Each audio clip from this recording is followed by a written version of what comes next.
guys, welcome back to Real Housewives Recaps. Today we are reacting to the msmojo top 10 cringiest moments of And Just Like That. You guys, you are amazing. You all sent me this link and made sure that I had my eyeballs on it, and you better believe I am all over this one. I can't even believe it. So I watched it. I'm reacting to it. We're going to talk through the list. We're going to pick out some of our moments for the list. We're going to make our own list. So let's get into this. Check out my merch, link below. I got Midnight Toast, Justice for Steve. It's a load of pants. Or find me on Patreon. It's patreon.com/Real Housewives Recaps. So many of you sent me this link, and I thank you sincerely for taking the time to do that. I really do. Anything you want to send me, please feel free. I'll give you the address at the end. But this list is top 10 cringiest moments from And Just Like That, found on WatchMojo if you want to watch the original video. Mine is reaction channel, so of course I'm going to be pausing it and reacting to it, and we're going to be talking our way through this list. Better believe when this video goes live, I'm going to be reading every single comment because I love your comments. I love to see what order you think these things should be in, and if there's something else that needed to be added to this list. Number 10, Brady and Louisa need separate cold showers. You guys, I can't even with this. It grosses me out to even talk about, so I'm going to skim over this one. First of all, he is definitely sorry. Wow, I cracked myself up. Linguini. I'm going to leave that mess up in there. Linguini from Ratatouille.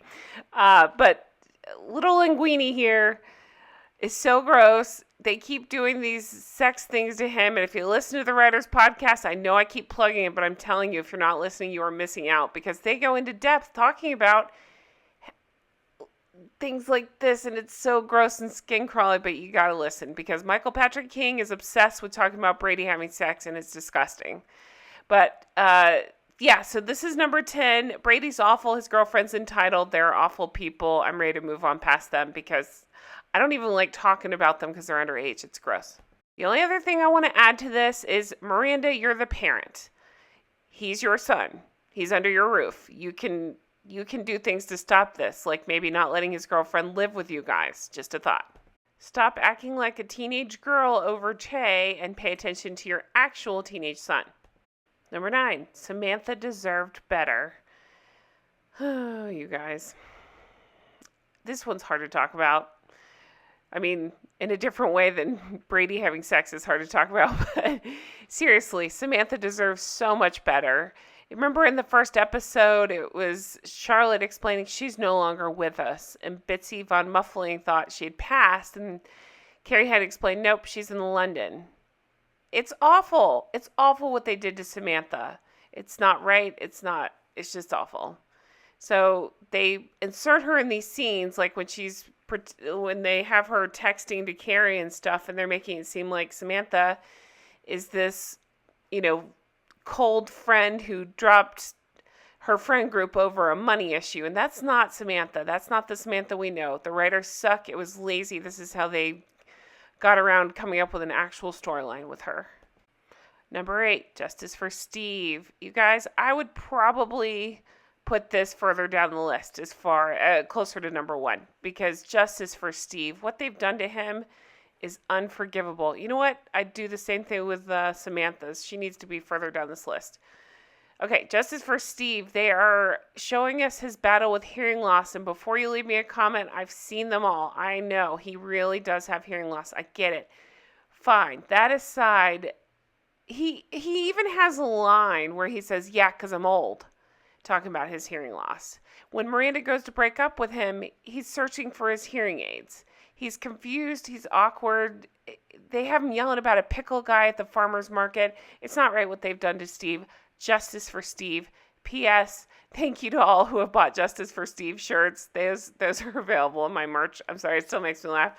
I have a Justice for Steve shirt too. I'm totally going to wear it and not give any context, so people will ask me, who's Steve? What's Justice for Steve? Because I think it's very funny. Justice for Steve.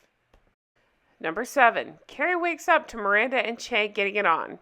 I was actually mad at this because they made us watch this again. We had to see this scene with Miranda and Che, and again, I'm mad because they cut out the little There's a little Pepperidge Farm cookie package on the counter, and they're not even showing us that. They're just showing us this. Oh, God. I hope you can hear the exasperation in my voice. Even watching this msmojo countdown is traumatizing. It really is. But it was interesting because I made my husband watch it with me. Yes, justice for Jay. But I made him watch it with me because he just couldn't believe all the things on this list were crammed into these 8 episodes we've seen so far. It's so crazy, right? But, okay, back to the issue at hand. Haha, see what I did there? So, according to msmojo, fans were divided about Miranda and Che. And I'm saying, you're wrong, msmojo. Nobody was divided. We all hate this. There is no Rambo. All there is this kitchen finger heard around the world, and it's gross.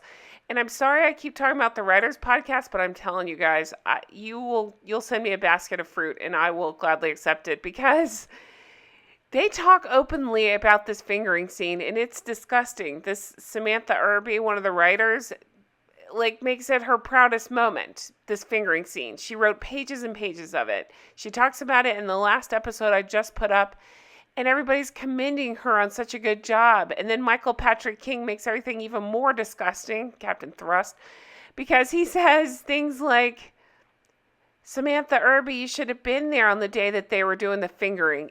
Ew. Who can say that at their job? I dare you to go to your work tomorrow and say that sentence. You should have been there during the fingering. See how that works out for you. I'm sorry, I'm making myself laugh. That's so gross. Number 6, forced introduction of new characters. So while I think it is stupid how they're handling this, they're lacking authenticity, it's ticking boxes and using people of color props, it's everything we've talked about. I would say the fingering scene is worse than this. And this is bad, believe me. I'm saying, in terms of shitty job done by the writers, I'd say they're worse with that fingering scene. I hate saying fingering. I'm going to stop doing that. Oh, my God. You guys, I can't make it through this list. I'm dying. Okay, let me try this again. Forced introduction to these characters. Okay, it's not that I don't like the new characters. I actually do.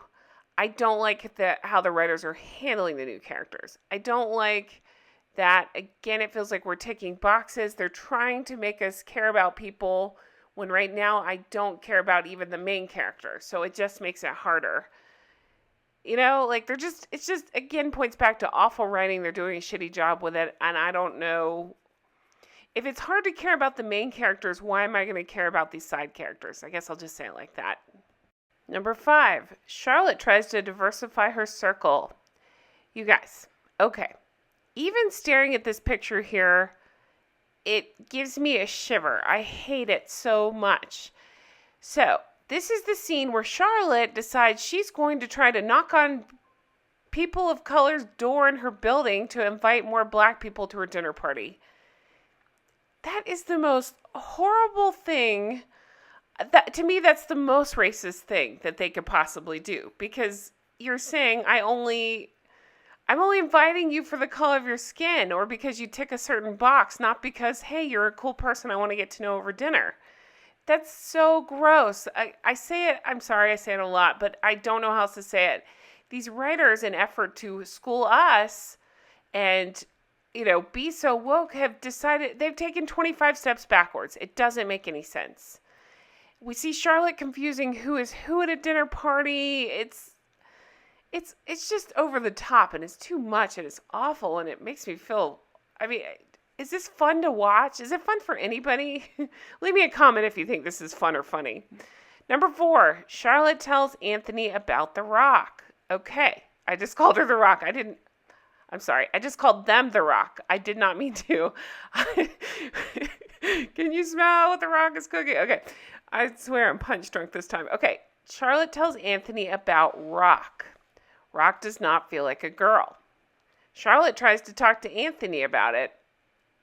Anthony is dismissive.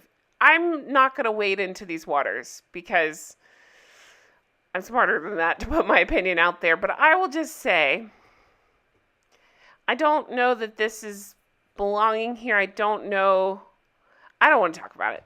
I don't want to see this. This is hard. It's a little kid. You know what I mean? Like, she's a young kid. Sorry, they are a young kid. And I don't want to put my opinion out there. I'll just say, in general terms, I don't like how Charlotte handled this. They're trying to turn around and say Anthony didn't handle it right. I'm saying Charlotte didn't handle it right. There's that. Number 3, Miranda Hobbes, white savior. If you guys could see me right now, I'm rolling my eyes so hard that I might pull a muscle. I'm going to put Band-Aids on my eyes because they're going to be sore after this countdown. Okay, so Miranda is talking about if you see something, you have to call it out. Then Miranda, on the first day of class, doesn't understand how somebody of color could be her professor, especially if they have braids in their hair. You guys, I know I say you guys a lot. I apologize for that, but in this case, I think it's well-deserved. You guys, what is happening here? My other favorite saying is, I'm going to take my chopstick out of my food, stick it in my ear, and swirl it around, because that's where I'm at with this show. Seriously? Miranda Hobbes, who went to, Harvard, can't understand a professor. It just doesn't make any sense. It just doesn't make any sense at all. She ends up saving the professor from a mugger dressed like Chucky. I can't even get these words out because these sentences... I mean, I'm laughing because I hear myself. She saved her professor from a mugger dressed like Chucky. Yep, that's a sentence I just said. How come I can crack up at this, and yet the writers don't hear it? They don't hear how ridiculous this is. I'm in the Twilight Zone. Number 2, did you hear the show's woke now? Okay. I'm going to need more bandages for my eyeballs because they are continuing to roll even though they are sore at this point. Yes, we are aware that the show is woke now. All you need to do is turn on the show, and I'm telling you, pick out 25 seconds of any episode, any scene, and you can know that the show is woke now. I like to think I coined the term forced woke because I said that probably in episode 2, and I mean that. It is forced woke. Somebody way smarter than me pointed out such an interesting thing in the comments think about the show ER and how they handle, we saw, genders and different races and different ethnicity, everything, backgrounds, whatever, all coming together. You don't even think twice about it. It was so organic how they handled it. It was so, as it should be. It was just, people around you. And it was just, you would talk to them like people and that's it. Like everybody treats everybody like a person. Great. Okay.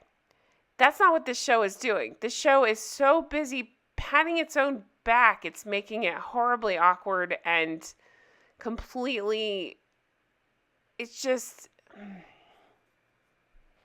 you guys, I can't. Okay. They show the comedy concert in this one, so there's that. They also talk about the woke moment button. So, tell me when I get to the funny part. Number 1, Che, just Che. Oh, hey, here's the funny part I was looking for, right? Look, Che's at their comedy concert. It's so funny, you guys. We just don't understand it because we're not woke enough. Seriously. Okay, so Che says on stage, I'm like unsolved mysteries. You know what I say to that? To this day, the punchline has not been found. Robert Stack. I guess that's my Robert Stack impression. Okay, you guys, number 1, Che. Have you ever seen a less funny character in your entire life? I haven't. I just feel like, oh God, it's just too much. Too much Che.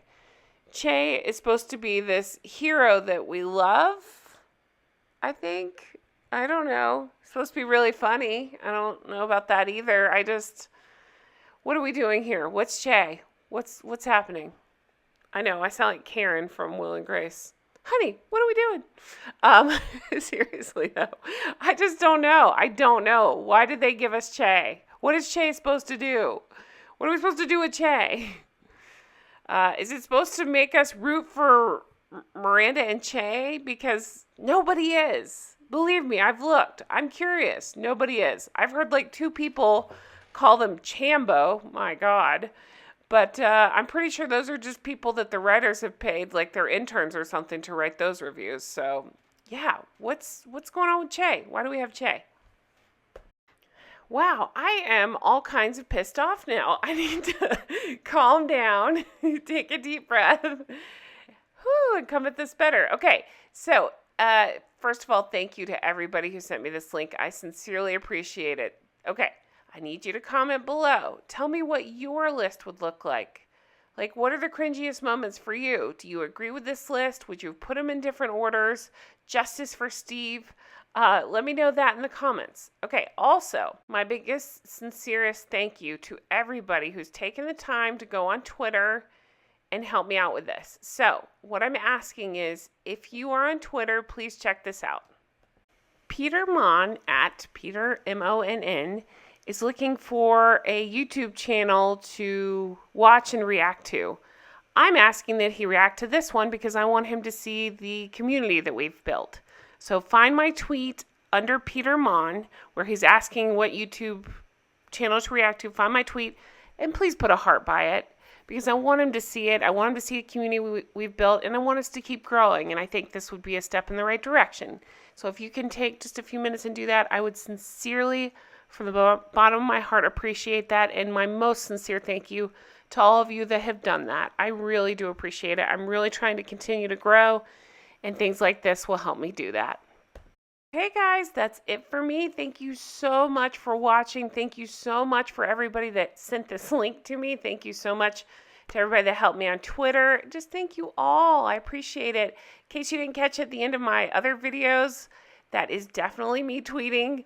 Instagram, not so much. That's my husband, Jay. You can say hi to him there, but I just don't quite understand Instagram yet, so he's handling it for me. Feel free to add me. Just don't get offended if I don't communicate or add you back. It's not personal. I just don't know how to use it yet. So Grandma Jen's trying to figure it out. I swear I could have been written by these, and just like that, writers, I swear. But thank you guys for everything. I really do appreciate it.